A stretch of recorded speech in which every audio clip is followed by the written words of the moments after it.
Now, the Conservatives might have outperformed expectations at the local elections, but if the results were replicated at a general election, they'd be unable to form a majority. So is there really much to celebrate?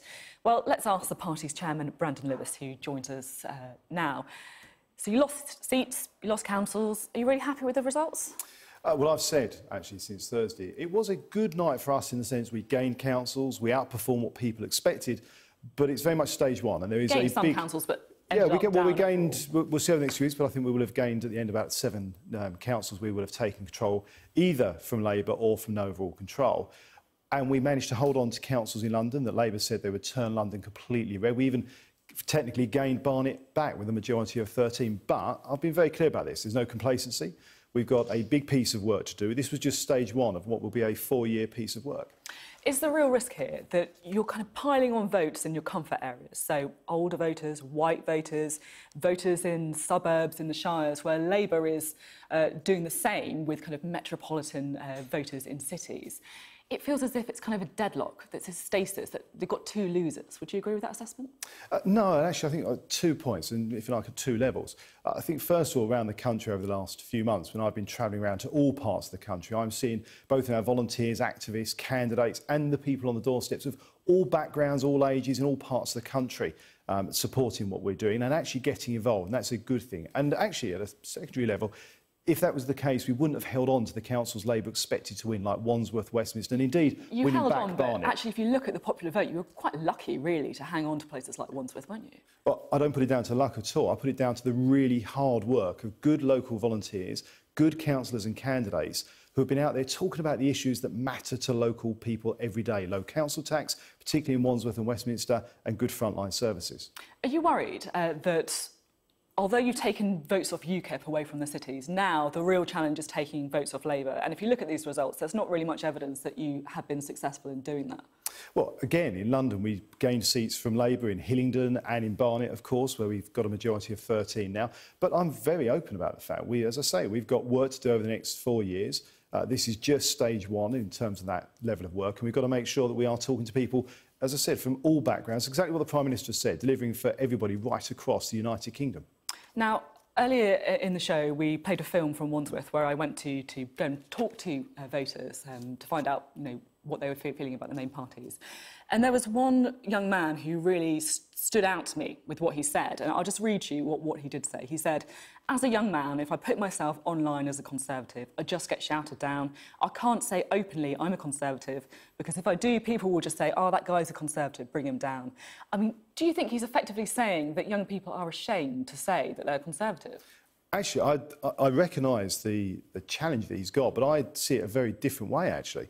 What I've seen online, not just for people who want to say they support the Conservative Party, but actually we've seen it even with moderate Labour MPs, the abuse that we see online and the sheer attrition from the hard left, which I think there is an argument is actually purposely to try and put people off having proper, robust debate. It's why we were very clear about having a respect pledge. We need to have a robust debate, but it's got to be with respect. And what we do see online is this really kind of nasty, sometimes really quite personal, and actually in some cases even calling for physical abuse and attacks. It's completely unacceptable. And we've got to make sure all of us in public life are prepared to take that on, get involved in the debate, both online and in the general public, to create that airspace so more people can feel confident about coming forward and talking about what they care about. But I want to go back to that point as well, though, because if people do feel confident to come out and say, I'm a Conservative, is that because they're worried about the image of the party and how it's seen?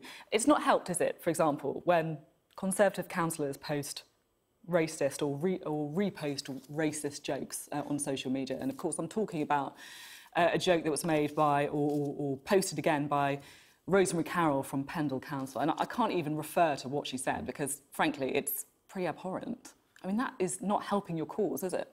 Well, what was posted, the actual... it was called a joke. I don't see it as a joke. It's completely unacceptable. But let's be very clear about this, because there's a lot of misinformation being put out there at the moment. I think it's right to get a chance to just clear that up, not just for her, but actually more generally. This was a situation that occurred last year, actually in about June last year. Her position has been from the very beginning that she accidentally posted something she wanted to delete. She was suspended by the party at that point for 3 months. The Labour-run council, which was, of course, supported by the BNP at the time, put a punishment in place. She's also gone through diversity training since then and has been a Conservative councillor for some time. So there's a lot of misinformation, not a lot of the facts out there. But so what that's she fine said, then. If she said she accidentally posted something, it's not a problem. Well, she can come back. Let's not have double welcome standards. her back into the Conservative Party. I think we've got to be very clear. We don't have double standards. First of all, she's been through training. She's apologised. She has had punishment. Now, this was all dealt with locally at the time. I am going to be having a look at this. But there's also a big contrast between where we are and where Labour are. First of all, of course, the leader of the opposition's position is he didn't understand the mural. This is a councillor who has gone through punishment and training over it. But we also, when we have these issues, we deal with them. And she's a good example of that. That was dealt with at the time. It was dealt with locally, to be fair, as well. Are you happy with how it's been dealt? Because I just want to go back to... It's hard because you can't actually refer to what was written, but it really is abhorrent, it's repugnant. Are you happy with someone like that representing the Conservative Party who, even if it was an accident, posted it on their Facebook page? Well, let's be very clear. Her position is it was an accident. She was suspended. She's been through diversity training. The punishment she had was endorsed by the Labour Party and the BNP who supported them on that council at the time. So we need to be very clear about where the facts are. But it is something I'm going to be having a look at because we've been very clear from the beginning.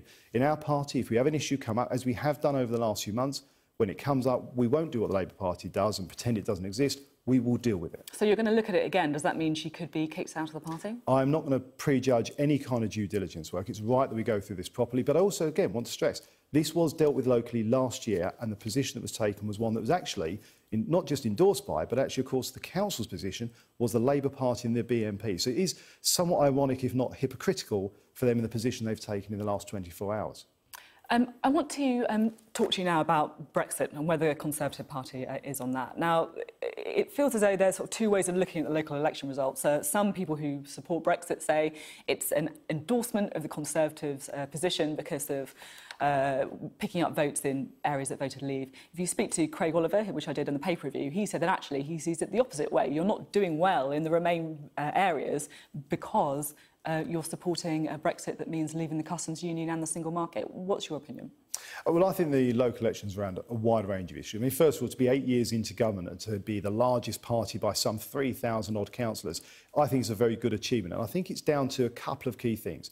When I've been travelling around the country, what I've heard is people on doorsteps talking about, particularly through the situation we have with Russia, with Syria, actually the way that our Prime Minister has shown really good, clear leadership, and they support that. But I have to say, time and again, the issues people were focused on were the local issues that councils deal with that affect our lives every day, whether it was the failure of Labour to collect the rubbish in Birmingham, whether it was a ridiculously complicated bin collection system that people in Sutton were talking about, or the potholes or the free car parking that Conservative councils are bringing in, or time and again, the fact that Conservative councils deliver lower council tax. That's what you want to talk about. I think perhaps people in your party prefer we did focus more on those kind of Brexit machinations. They seem like every kind of week there's another row over where you should be on things like the customs union. Can you say definitively when the UK will be leaving the customs union under your government's plan? As the Prime Minister said, we will leave the customs union. We leave the European Union obviously next year. We have the implementation period. That will be delivered, as we said we would, and there's no change to the position the Prime Minister's taken. When you asked on Friday if we'd be staying in the customs union until 2023, you said that Cabinet would be making some decisions on that. So had those decisions now been made? Well, actually, what I was talking about was the fact I was being asked about the decisions and the conversations Cabinet are having linked to the meeting last week, which I wasn't at, not least I was out on the campaign trail myself on Wednesday, and I'm not on that committee. But Cabinet meets on Tuesday. Cabinet meets every Tuesday, and we'll be discussing what we do in terms of that final deal that we will negotiate. My position has been the same from the very beginning. It's right that we respect the decision that was made in that referendum, that we do that in a way that delivers for the British economy so people can continue to have opportunities and job growth, and I'm confident the Prime Minister and David Davis and the team will deliver that, and that we will do that and leave the European Union and the customs union as promised. Let's be real, it's going to be really hard to stick to the time frame, isn't it? Civil servants are asked to go away and come up with a plan for the customs relationship with Europe a year ago. They came up with the customs partnership. That now looks like that's for the birds. We're not going to be ready in time, are we? Well, this is supposition on where we may end up over the conversations that are going on. I've always found it best not to get involved in hypotheticals. I have great faith in our wonderful civil service and worked with them around things like the piece of work we were doing to deliver the settled status for European citizens, that they will be able to do this work and we will be able to leave the European Union and the customs union as we've agreed and promised to do. Do you think sometimes Theresa May just needs to ignore the people around her cabinet table, ignore the kind of cacophony on the backbenches and just make some decisions and just get on with it? I think one of the great strengths of Theresa May as Prime Minister is she's promised to going through one of the most complicated processes this country has seen, certainly since the Second World War, in terms of leaving the European Union and what's involved with that. And in doing that, she's bringing the party together, she's bringing the country together, because obviously people in this country of all parties voted different ways. And I think the fact that she's working with people to do that in a really productive way, of course, delivered in December, the deal that people said couldn't be done, again in March, what people said couldn't be done. That's why I'm very confident that she will get the right deal for us as we go forward.